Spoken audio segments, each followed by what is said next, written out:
Hello mga kainday, magandang hapon. Eto ang inyong mga kainday.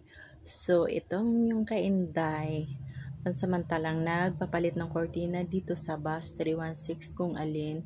Ito ay nagbibiyahe ng Daet to Manila, Manila to Daet, dito sa Camarines Norte. No? So, yan. Ngayon, sinamantala ko ang pagkakataon na ipapasilip ko sa inyo kung gaano kaganda ang bus na ito at kung gaano kayo kakomportable habang nagbabiyahe. So, eto. Yan.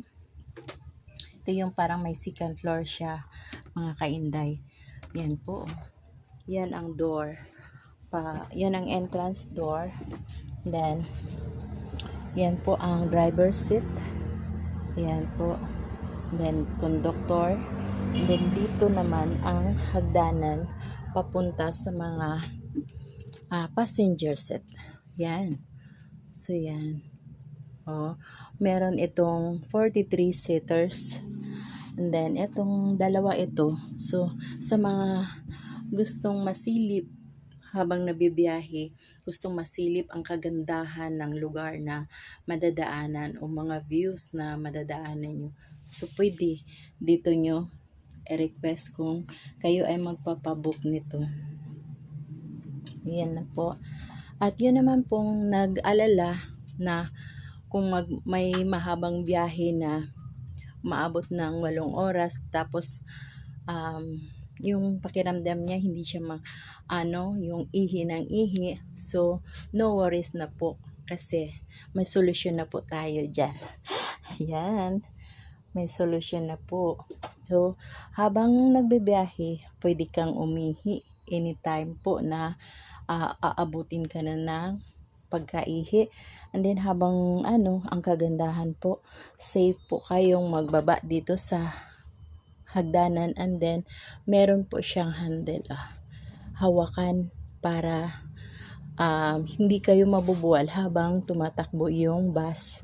And then ito yung maliit na pintuan punta sa iyong kailangan.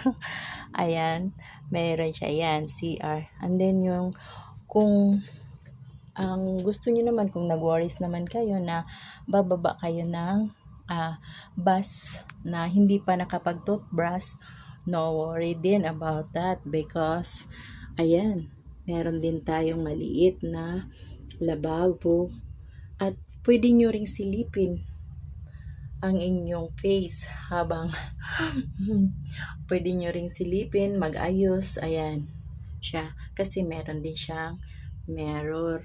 O yan. So yan ang pinapasilip ko sa inyo. So kung gaano ka komportable. So kung yung mga nagtatanong po kung magkano po ang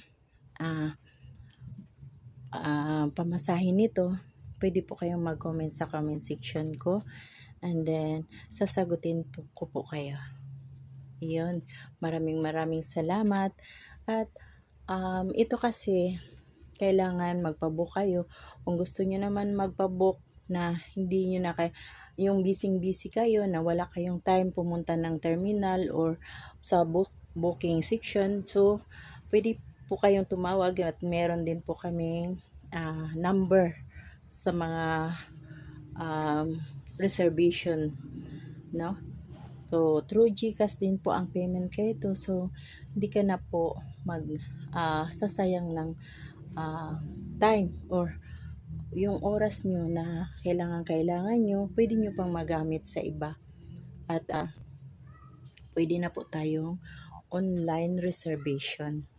So yung pong mga nagtatanong at interesado po sa online reservation, pwede din po kayong mag-comment at ibabahagi ko din po sa inyo ang mga number na yon. Thanks for watching, guys. Ingat po kayo.